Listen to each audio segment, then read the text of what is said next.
मैं ऑडिबल हूँ आपको? आप कुछ पूछना चाह रहे हैं? Yes sir, good evening sir. जी गुड इवनिंग। हाँ। सर मुझे पूछना ये था कि सर अभी मॉक टेस्ट में जान से स्टार्ट करूं और ये पूरा दिसंबर कॉन्सेप्ट लाइक प्रैक्टिस पे लगाऊं तो चलेगा ना सर? एंड एंड मुझे थीरम्स एंड फार्मूलाज याद करने में बहुत दिक्कत हो रहा है। इसका मतलब है कि मैं कॉन्सेप्ट पे ज़्यादा फोकस करूं या फिर प्रॉब्लम सॉल्विंग पे? नहीं, एक बार कम से कम आप सॉल्व कर लो, एक बार कम से कम कॉन्सेप्ट पढ़ लो, थ्योरीज, एक जो डेफिनेशन, जो सिलेबस में जो टर्म्स हैं, अगर आप अवेयर नहीं होंगे कि वो जो नाम लिखा है, एग्जांपल के लिए मतलब random variable, PDF, CDF, mean variance, अगर आपको ये पता ही नहीं होगा तो how will you be able to solve the question? तो पहले एक बार एटलीस्ट आपको सिलेबस करना होगा, टॉपिक्स जानने होंगे, एंड देन उस पर बेस्ड कुछ ईजी से सॉल्व एग्जाम्पल करना होगा ताकि आपको समझ आ जाए, है ना?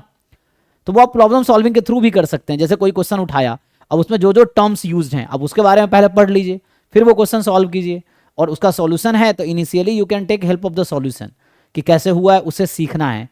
Once you learn then easy. क्या आप बिल्कुल बिगिनर है, आपने कुछ अभी तक नहीं पढ़ा है या कैसे? सर पढ़ लिया सर, बट ये एस्टिमेशन थ्योरी का बहुत प्रॉब्लम लग रहा है मुझे तो। उसके पहले के जो भी कॉन्सेप्ट है वो ओके सर, लाइक 80% तक हो चुका है, बट एस्टिमेशन थ्योरी से बहुत डर लग रहा है। अच्छा, तो डर लगने का वजह क्या है? एक तो पहले आपको ठीक से रिवाइज करना है, एक बार आप पढ़ लो, फिर उसको लिखो खुद से। डेफिनेशन क्या है आपको याद रखना पड़ेगा, थ्योरम्स क्या है याद रखना पड़ेगा। कैसे याद रखें? एक दो बार पढ़ लीजिए, then you solve questions, and जब क्वेश्चन सॉल्व करोगे तो आप क्वेश्चन सॉल्व कर पाओगे।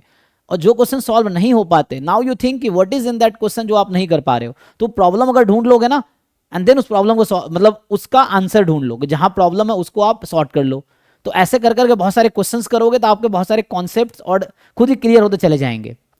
तो द थिंग इज, आप अगर एक बार सिलेबस कर चुके हो तो you focus on problem solving, ठीक है? मान लो टेस्ट, आप मॉक टेस्ट शुरू करो, आप 100 में से हो सकता है 10 नंबर ही आए, ठीक है? तो now you have to think कि 90 मार्क्स के जो क्वेश्चन नहीं हुए हैं उसमें क्या है। Then you start solving them again. वो 90 मार्क्स जो नहीं हुए होंगे, you start solving them again. अगर उसका सॉल्यूशन अवेलेबल है तो और बेटर है कि आप सीख पाओगे क्या गलती है।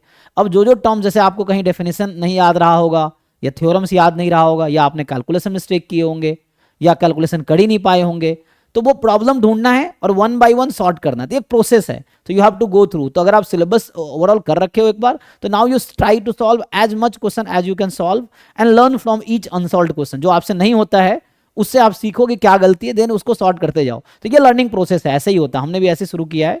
सो मतलब जो भी एक्सपर्ट है ना, every expert was once a beginner. तो you have to start that way.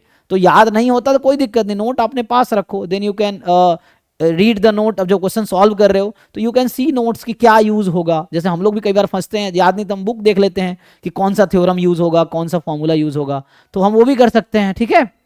तो उस तरीके से हो जाएगा, समझे? Yes sir. So that thank we you sir. start solving questions and then you keep updating yourself through the problem you face. उसको sort करते जाओ तो आप इंप्रूव करते जाओगे। The thing is you have to improve yourself, जितना कर सकते हो उतना ही। You don't compare with others, अपने आप को रोज इंप्रूव करो and you will able to qualify the exam, है ना? So just improve yourself. Yes. Yeah thank you. Thank you sir.